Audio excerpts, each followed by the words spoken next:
أشهد أن لا إله إلا الله وحده لا شريك له وأشهد أن محمدا عبده ورسوله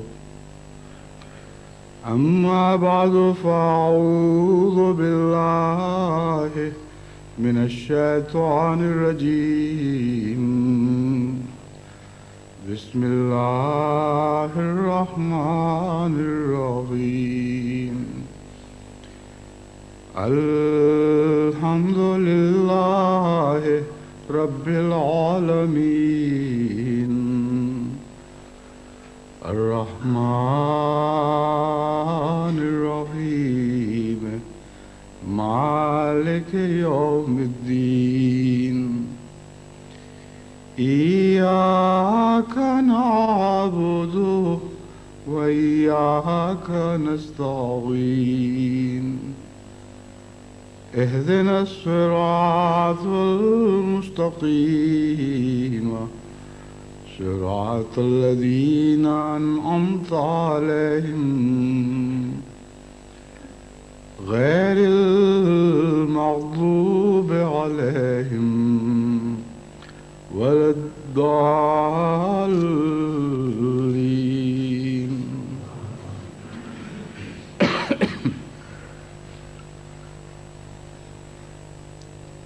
اسلام کی تاریخ بہت سی خوفناک غداریوں سے داغدار ہے، اور اگر آپ حضرت اقدس محمد مصطفیٰ صلی اللہ علیہ وآلہ وسلم کے دور کے ابتدائی حصے کو چھوڑ کر، جس میں خلفائے راشدین کا دور اور کچھ بعد کا عرصہ شامل ہے، باقی تاریخ کا مطالعہ کریں تو آپ کو معلوم ہوگا کہ ہمیشہ مسلمانوں کو نقصان پہنچانے کے لیے مسلمانوں ہی سے کچھ غدار حاصل کیے گئے ہیں، اور کبھی بھی اس کے بغیر ملت اسلامیہ کو نقصان نہیں پہنچایا جا سکا۔ اس تاریخ پر نظر ڈالیں تو غداریوں کی تاریخ میں موجودہ جنگ سیاہ ترین حروف میں لکھے جانے کے لائق ہے، کیونکہ آج تک کبھی اتنی اسلامی مملکتوں نے مل کر ملت اسلامیہ کے مفاد کے خلاف ایسی ہولناک سازش نہیں کی یا سازش میں شریک نہیں ہوئے۔ بس یہ جو موجودہ جنگ ہے، اس کو اس دور میں آج کے مبصرین ان مسلمان ممالک کو پاگل بنانے کے لیے جو ان کے ساتھ شامل ہوئے جو کچھ چاہیں کہیں، لیکن کل مغربی دنیا کے محققین اور مورخین بھی یہی بات کہیں گے جو میں آج کہہ رہا ہوں، کہ ان مسلمان ممالک نے اسلامی مفاد کے ساتھ حد سے زیادہ غداری کی، اور اسلام دشمن طاقتوں کے ساتھ مل کر ایک ایسی ابھرتی ہوئی اسلامی مملکت کو تباہ کیا، اور اس طرح ظلم کے ساتھ ملیامیٹ کرنے کی کوشش کی۔ ابھی تک تو ہم یہی کہہ سکتے ہیں کوشش کی، اللہ بہتر جانتا ہے کل وہ کیا نتیجہ نکلے گا، لیکن اگر خدا نہ خواستہ یہ اس کوشش میں کامیاب ہو گئے تو کل کا مورخ یہی بات لکھے گا کہ جب انہوں نے کوشش کی تو یہ مسلمان ممالک پوری طرح اسلام کے دشمنوں کے ساتھ مل کر اسلامی مملکت کو، ایک عظیم اسلامی مملکت کو تباہ کرنے کے لیے شامل ہوئے، اور ذرہ بھر بھی عدل یا رحم یا انصاف سے عدل یا رحم سے کام نہیں لیا، اور ذرہ بھر بھی قومی حمیت کا مظاہرہ نہیں کیا۔ اس ضمن میں کچھ ممالک تو ایسے تھے جن سے مجھے یہی توقع تھی، یہی احتمال تھا ان کے متعلق کہ ایسا ہی کریں گے، جن میں ایک سعودی عرب ہے اور ایک ایجپٹ۔ ایجپٹ اس لیے کہ ایجپٹ پہلے ہی